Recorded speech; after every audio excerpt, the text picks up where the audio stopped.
ଯାଉଅଛି। ଆଜି ପବିତ୍ର ରଥଯାତ୍ରା ବିଷୟରେ କିଛି କହିବାର ସୁଯୋଗ ପାଇଥିବାରୁ ନିଜକୁ ଧନ୍ୟ ମନେ କରୁଛି।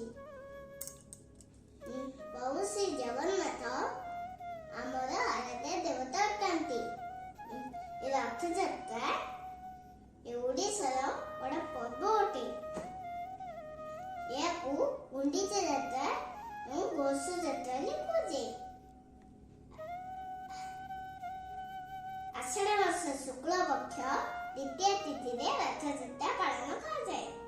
ପ୍ରଭୁ ଶ୍ରୀ ଜଗନ୍ନାଥଙ୍କ ରଥ ନାଁ ହେଲା ନନ୍ଦିଘୋଷ, ବଳଭଦ୍ରଙ୍କ ରଥ ନାଁ ହେଲା ତାଳଧ୍ୱଜ, ଆଉ ଦେବୀ ସୁଭଦ୍ରାଙ୍କ ରଥ ନାଁ ହେଲା ଦେବଦଳନ। ପ୍ରଥମେ ବଳଭଦ୍ର, ଦ୍ୱିତୀୟ ସୁଭଦ୍ରା, ତୃତୀୟ ଜଗନ୍ନାଥଙ୍କ ରଥ ଟାଣି ଟାଣି ଗୁଣ୍ଡିଚା ମନ୍ଦିରକୁ ନିଆଯାଏ। ସେଠାରେ ସେ ତିନି ଠାକୁର ଦୀର୍ଘ 9 ଦିନ ଧରି ମାଉସୀ ମା ଘରେ କୁଣିଆ ହେଇ ରୁହନ୍ତି।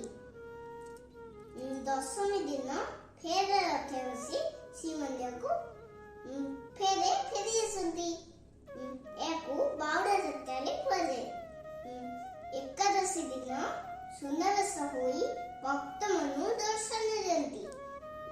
ତାପରେ ଅଧରପଣା ଖାଇ ଶ୍ରୀମନ୍ଦିରକୁ ଫେରେ ପ୍ରବେଶ କରନ୍ତି। ରଥଯାତ୍ରା ଦେଖିବାକୁ ଲକ୍ଷ ଲକ୍ଷ ଭକ୍ତ ଆସିଥାନ୍ତି।